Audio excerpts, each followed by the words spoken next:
Bom, a minha exposição vai seguir o seguinte itinerário.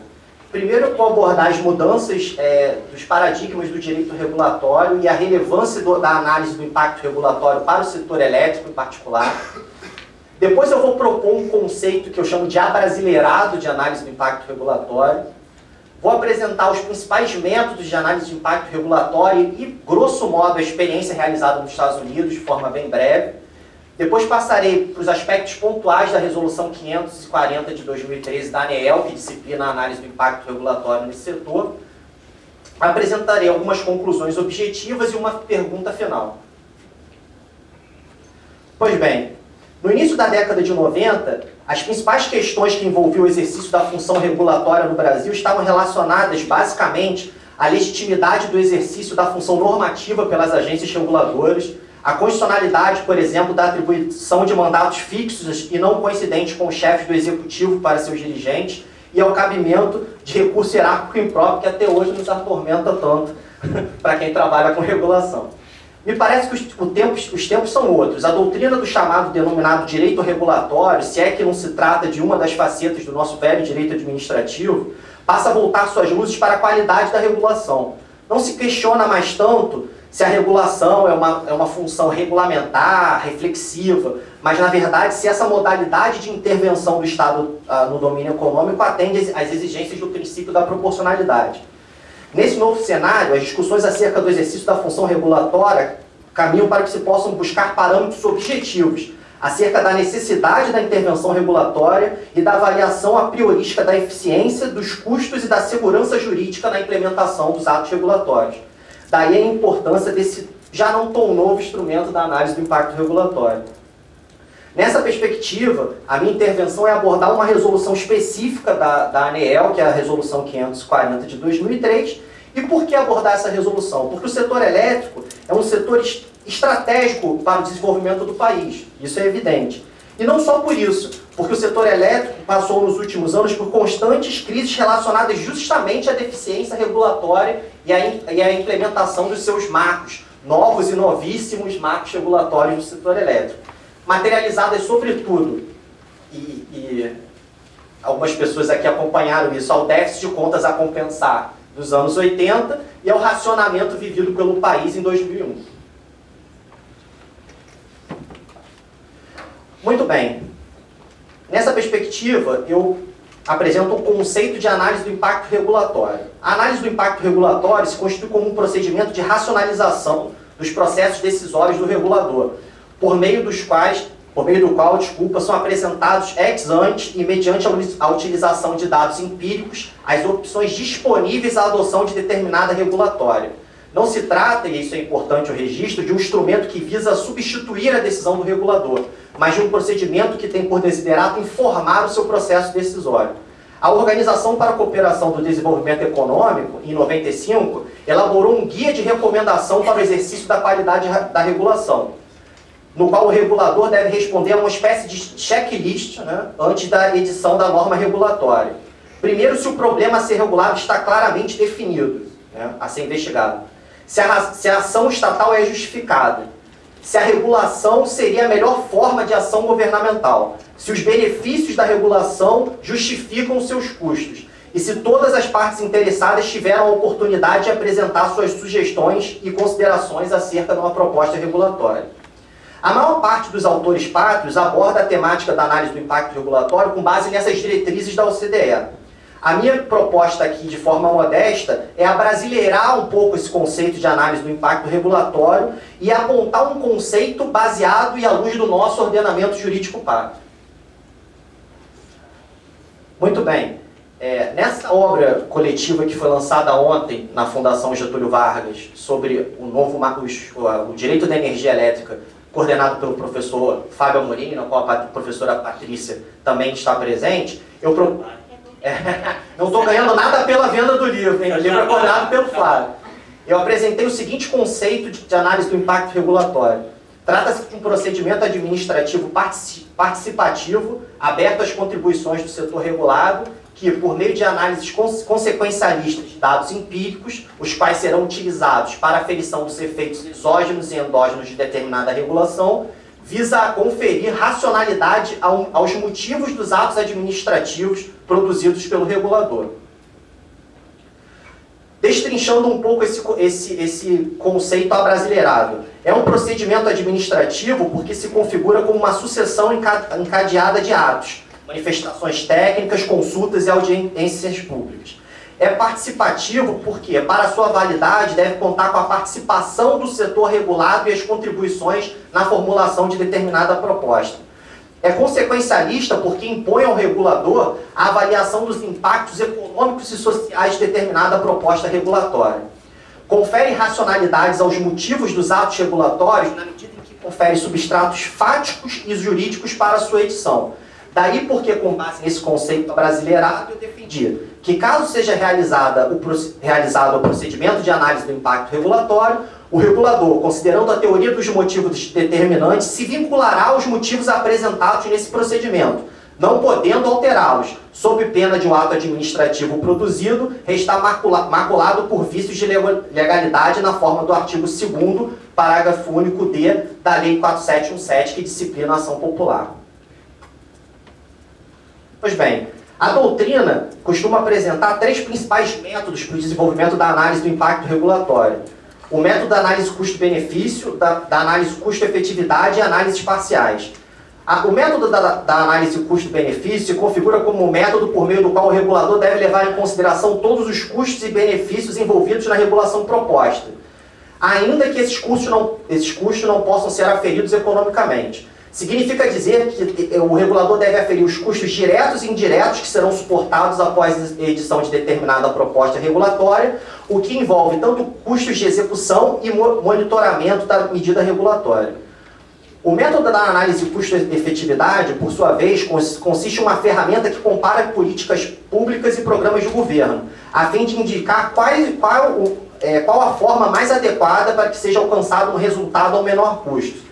Dito em outros termos, esse método não é utilizado para determinar quais metas deverão ser estipuladas, mas, uma vez definidas, compara os meios menos custosos para atingi-las.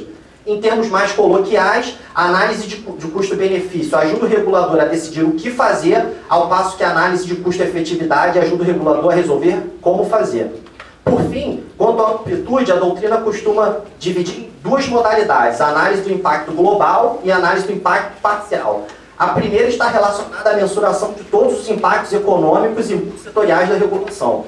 A segunda, por sua vez, está relacionada aos impactos da regulação para determinado setor econômico específico da economia. E a justificativa para essa análise parcial da regulação está no fato de que determinada regulação pode acarretar impactos desproporcionais em alguns setores específicos da economia. Pois bem, ainda a fim de buscar elementos para a interpretação da resolução 540 da ANEEL, eu trago basicamente, de forma bem resumida, eu sei que já estava com 5 minutos, já ia ficar desesperado.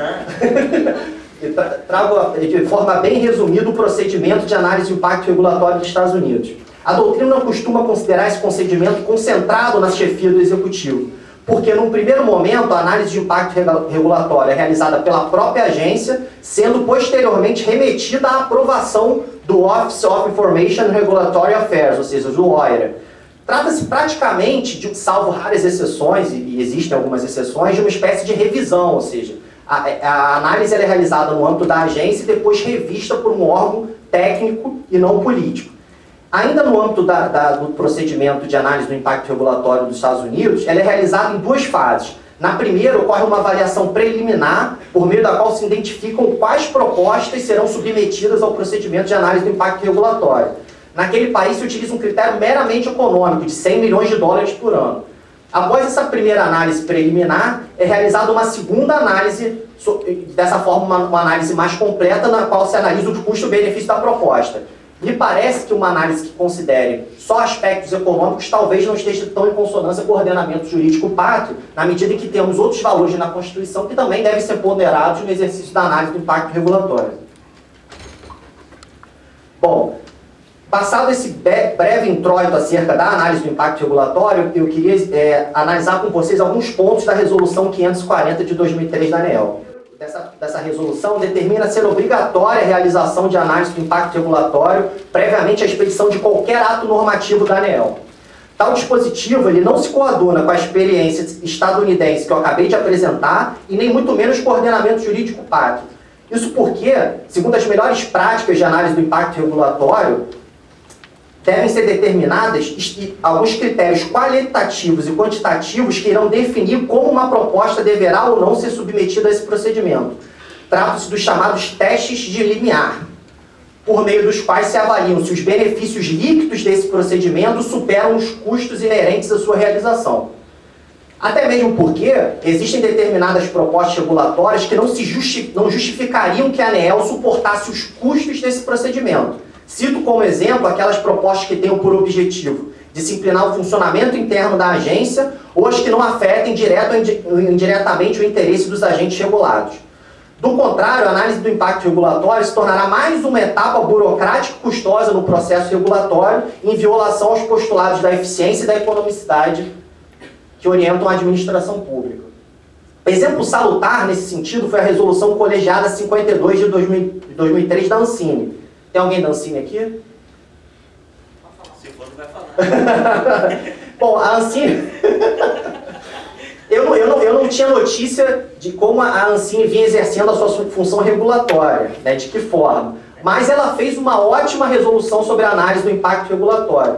Nessa resolução, ela estabelece requisitos para que determinada norma seja submetida ao processo de análise de impacto regulatório. Se é uma norma relacionada à implantação de obrigações ou aplicação de sanções administrativas, aprovação, acompanhamento e prestação de contas referentes a projetos audiovisuais e aplicação de limites e critérios à utilização de recursos públicos. Já é um indício e algum parâmetro de testes de limiar para que as normas sejam submetidas a esse procedimento de avaliação da qualidade regulatória. O próprio artigo 2º da referida resolução ainda atribui à diretoria da Ancine a faculdade de não realizar análise do impacto regulatório em propostas normativas de que tramitem em caráter de urgência ou que digam respeito à atualização de texto ou correção formal de norma pré-existente. Muito bem. O artigo 4º, parágrafo 3º da Resolução 540 da ANEEL prevê que os parâmetros para análise de custo-benefício devem ser adequados a cada caso concreto, observando-se o princípio da razoabilidade, seja lá o que isso significa. Como se pode perceber, a referida resolução se utilizou do método da análise de custo-benefício. Não obstante, considerando as crises por que passou o setor elétrico, melhor seria, me parece, que esse método da análise de custo-benefício fosse conjugado com a análise de custo-efetividade, por meio do qual se afere a forma menos custosa de atingir determinada política pública ou de governo. Isso porque, dentre as causas hidrológicas e outras causas que colaboraram para o racionamento do país vivido em 2001, uma das causas apontadas teria sido o excesso de autorregulação, né? Quando o MAE, o Mercado Atacadista de Energia, foi instituído por meio do artigo 12 da Lei 9468, ele exigiu um papel de autorregulação dos agentes do mercado, no qual os agentes celebravam contratos bilaterais de energia em regime de curto prazo, sem que ele fosse alvo de uma interveniência do poder público, nesse particular da ANEEL. Tanto é verdade que a própria Resolução 290 de 2000 da ANEEL, revogada, previa que a ANEEL deveria apenas homologar as regras do mercado atacadista e não aprovar.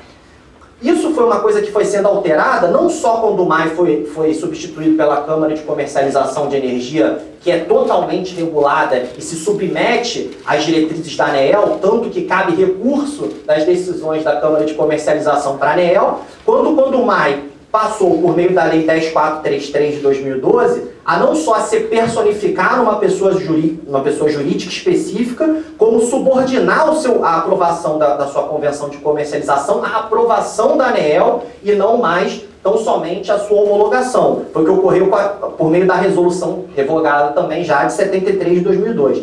Então, parece que essa modelagem de uma autorregulação para uma autorregulação regulada, alguns usam assistida, alguns chamam de autorregulação regulada, né, como o professor Diogo, o professor Floriano chama de autorregulação delegada, foram manifestações de que o mercado necessitava de uma influência da regulação extroversa do Estado, tanto que ele se submete a políticas de longo prazo estipuladas tanto pelo Conselho Nacional de Política Energética, pelos Planos Gerais de Outorgas de Energia e pela Empresa de Planejamento Energético. Então, esse critério de análise custo-benefício, me parece, deveria ser adaptado ao custo-efetividade e essas políticas de longo prazo que são estipuladas por esses órgãos de governo e estratégicos.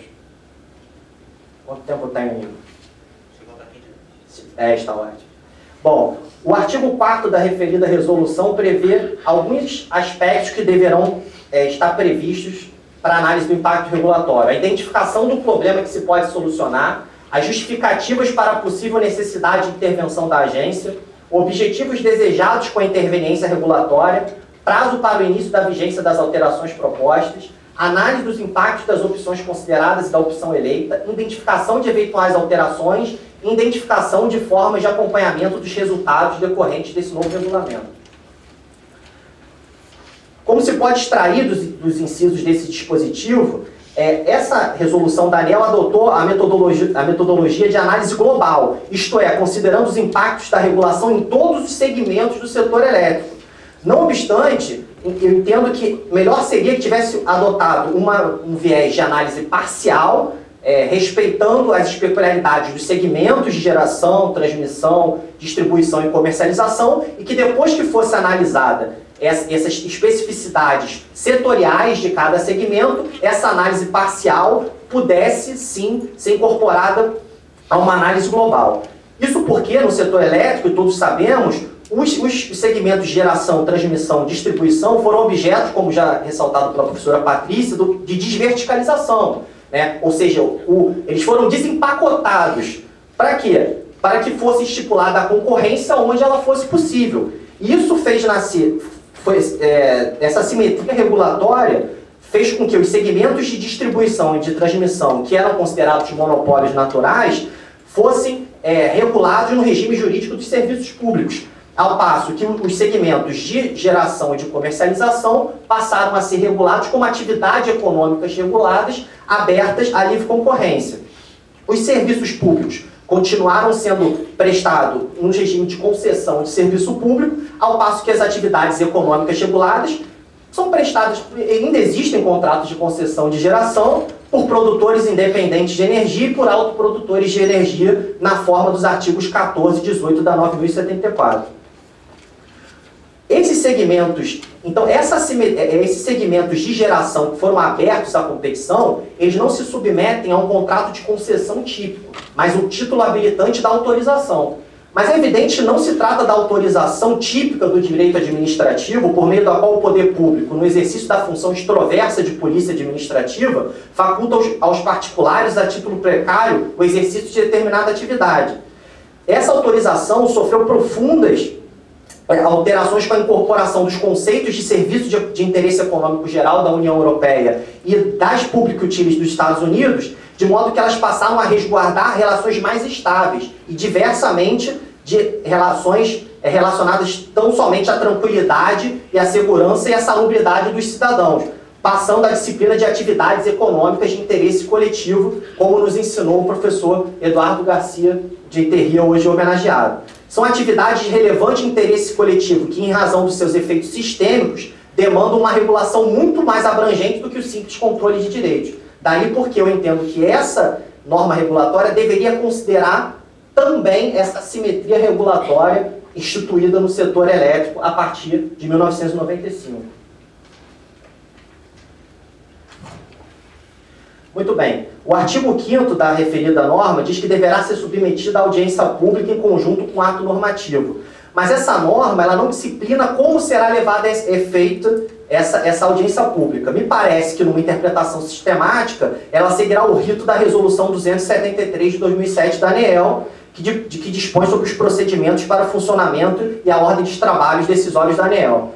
Agora, o que eu acho que poderia ter sido incorporado nessa norma, no artigo 5º, é o dever de agências se manifestar especificamente sobre as contribuições dos agentes regulados. Porque, numa das vezes, essas audiências públicas são audiências pro forma. Então, até à luz do artigo 48 da Lei de Processo Administrativo Federal, obriga que a administração pública explicite e emita decisões nos processos administrativos sobre os quais são realizadas solicitações ou reclamações em matéria de sua competência. Então, esse artigo 5º, que só prevê a audiência pública, me parece que deveria prever, em adicional, o dever de ela se manifestar especificamente acerca das contribuições dos agentes regulados.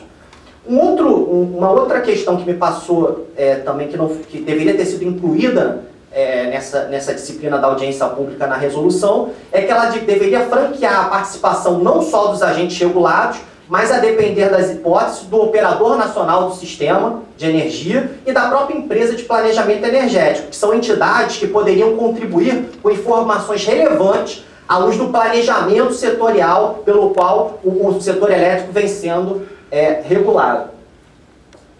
Apresentando aqui as minhas conclusões, já ganhei a placa de 5? Quase. Então tô em dia. Agora. 5. Ganhei a placa de 5. Bom, as minhas conclusões são as seguintes. A Resolução Normativa 540 de 2013 da ANEEL, ao prever que qualquer ato normativo deverá ser submetido à análise, não se coaduna com os postulados da eficiência e da economicidade garantidos na Constituição. Na referida resolução, deveriam ser conjugados os métodos de análise custo-benefício com da análise custo-efetividade, na medida que a qualidade da regulação do setor elétrico passa pelo atendimento dos objetivos de longo prazo. A referida resolução, quanto à amplitude da análise do impacto, adota um viés global, quando seria melhor que ela tivesse adotado uma análise parcial que considerasse as peculiaridades dos segmentos de geração, transmissão, distribuição e comercialização.